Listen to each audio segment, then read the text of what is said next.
Околу 80% од вкупниот број потрошувачи се движи на платата на сметките за потрошена вода на годишно ниво во Куманово. Надлежните од јавното предпријатие Водовод апелираат до приватните и правните лица редовно да ги плаќаат сметките, за да може предпријатието непречено да функционира. На платата во овој период се уште не бележи зголемување. Тоа го очекуваме во наредниот период, значи некаде август, септември, октомври, додека да пристигнат првите високи сметки за потрошена електрична енергија. Така и кај нас оди наплатата во летните месеци е поголема, додека во месеците каде што доаѓа до позголемена потрошувачка на електрична енергија, секогаш е приоритет, затоа што и помала е толеранција во тој дел. Значи, јавното предпријатие за физички лица врши тужење на 11 месеци, така да што имаат луѓето поголема комоција, но би апелирал да не го акумулираат својот долг, да ги плаќаат сметките на време, затоа што со тоа ни овозможуваат и на нас по-нормално функционирање во ситуацијата во каква што сме, која што е пропратена со постојано зголемување на минимална плата, постојано зголемување на основни трошоци кои што мора да ги имаме за редовно сервисирање и поправање на дефекти на водоводна, канализациона мрежа. Тука и најголемиот трошок што го имаме за нормално функционирање на пречистителна станица, која што представува исклучително тешка за одржување, скапа за одржување, а мора да работи и работи. Он е основен процес, се одвива без застој 24 часа на ден. Исто така во овој период и пумпните станици работат со полн капацитет и тоа е голема потрошувачка на електрична енергија. Па така да, например, за пречистителна станица од вкупната сметка за сите потрошувачки места во јавното предпријатие, на пречистителна станица оди некаде од 35 до 40% на потрошена електрична енергија, а за сите други е 50%. Значи, на административна зграда е само 3 до 4% потрошувачка, така да и во тој дел пак мора да се апелира на вистина, поготово во оние рурални средини, мора луѓето да избегуваат да полеваат дворови, да се вадат базени, да се наводнуваат бачи од она вода што е наменета за пиење, затоа што и самиот процес за добивање на таа вода е скап, а за жал во тие делови бележиме и голема кражба на вода има, значи кое што ние законски не можеме да ја спречиме, немаме механизми, не можеме да влегуваме во дворови да вршиме проверки. Само имаме индиции и тоа можеме да го пријавиме во полиција и толку се нашите надлежности.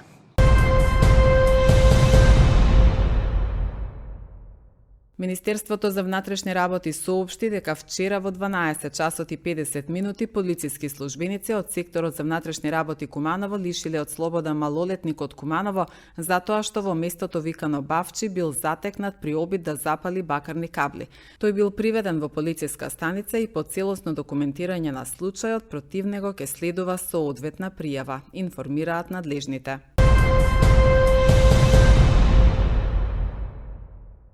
Општина Куманово апелира до граѓаните да не палат стрништа и сува трева, како и да информираат за сите забележани пожари на отворени површини и сомнителни движења на лица на дежурните телефони 193 и 112.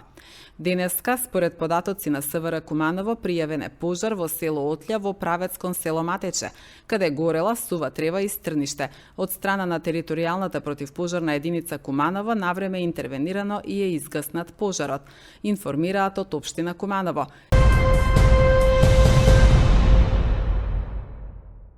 Екипи на територијалната противпожарна единица Куманово во текот на изминатото деноноќие интервенирале на неколку локации во Куманово. Опожарена сува трева пожарникарите гаснеле во кругот на фабриката на ФЗЦ. Интервенција имало и кај така наречени пармакови ниви на запалена сува трева и отпад од гуми и пластика. Опожарен отпад бил гаснет и во Средорек, а опожарено стрниште и сува трева било пријавено и во селото Уминдол. Екипа на територијалната противпожарна единица Старо Нагоричане интервенирала во село Пелинце кај Маало Мишинци, каде што била опожарена сува трева и ниска деградирана шума.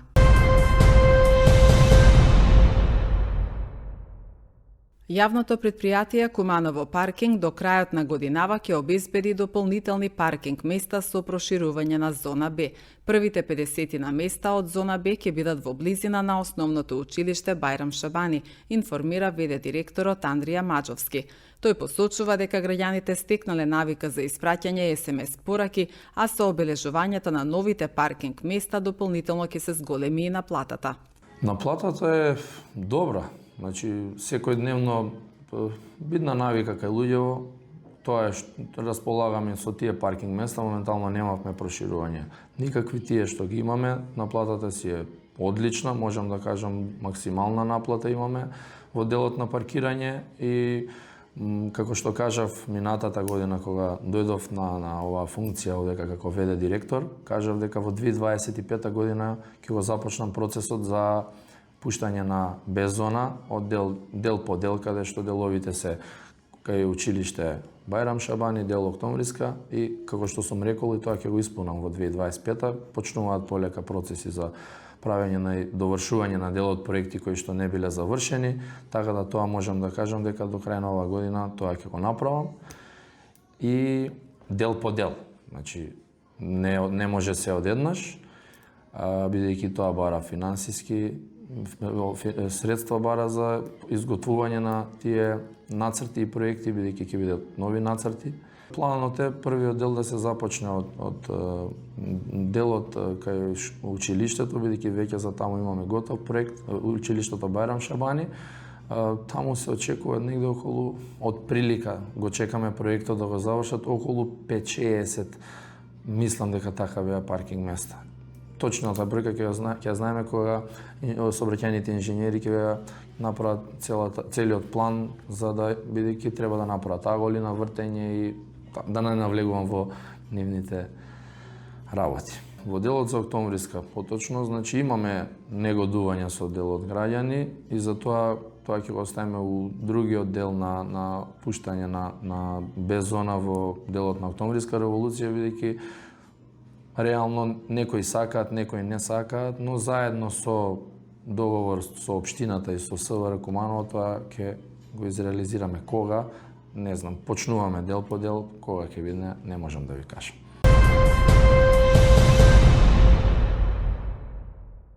Врз основа на претходно изготвен план, викендов полициски службеници од секторот за внатрешни работи Куманово извршија контрола на 4 угостителски објекти на подрачјето на СВР Куманово, соопштија надлежните.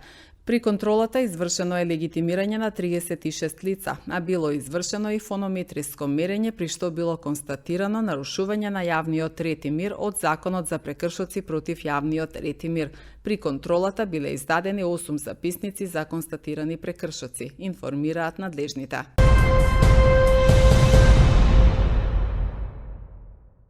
Сдруженијето Живот од општина Куманово заедно со ученици од гимназијата Гоце Делчев од паралелки на српски наставен јазик викендов ја представуваше српската дијаспора од Македонија на манифестацијата Путевима српске историја, језике, култура и традиција во Арангеловац, Република Србија, објави Сдруженијето. Учениците од гимназијата Гоце Делчев кои наставата ја следат на српски јазик се благодарни, бидејќи ова беше нивното прво наградно патување овозможено од Сдруженијето Живот и владата на Република Србија, посочуваат од Сдруженијето.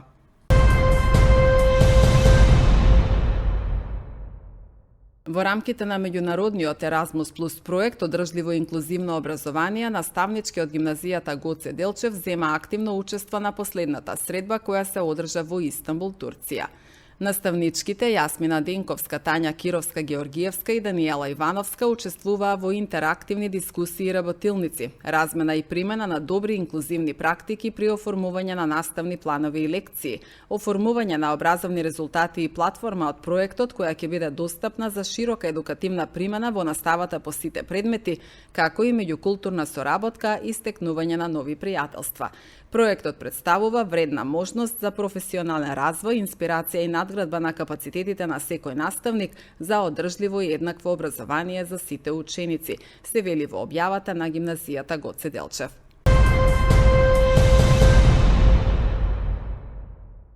Љубителите на уметничка фотографија имаат можност наредните 10 дена да ја посетат изложбата насловена Street Life од Виктор Трајковски во изложбениот салон на Центарот за култура Трајко Прокопиев.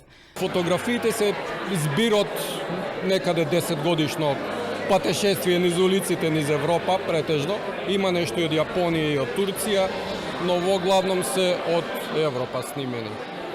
Улична фотографија, не знам, некако ме влече од пред 10 години.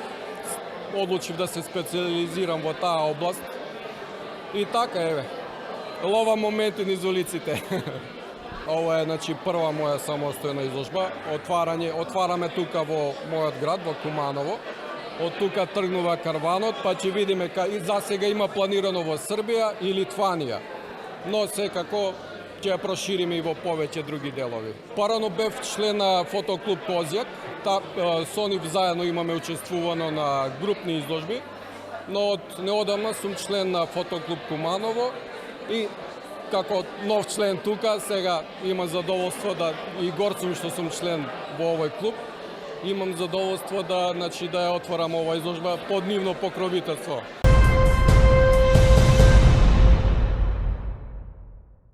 Царинската управа за една година наплати приходи во висина од 2 милиарди евра или 105 милиони евра повеќе средства во буџетот од годината претходно, преку секторот за контрола и истраги до основното јавно обвинителство и основното јавно обвинителство за организиран криминал и корупција. Поднесена е 181 кривична пријава за сторени кривични дела. Вкупно сузбиени се над 520 случаи на криминални активности. Изготвен е нов царински закон и се имплементираат проекти во вкупна вредност од 24,4 милиони евра, што ќе овозможи забрзана интеграција во единствениот пазар на Европската Унија. Ова беа суштинските пораки на директорот Бобан Николовски на денешниот настан една година резултати, на кој во присуство на државниот врв, бизнис заедницата и меѓународните организации беа презентирани резултатите од изминатата една година.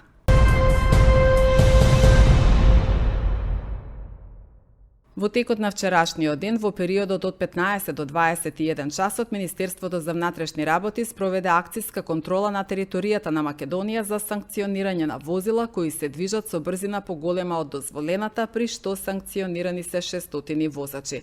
Од нив 27 возила се движеле со брзина над 50 км на час повеќе од дозволеното, а 2 возила се движеле со дури над 70 км на час повеќе од дозволената брзина. При тоа 349 возила ја пречекориле брзината во населено место, а 251 возило надвор од населено место, информира Министерството за внатрешни работи.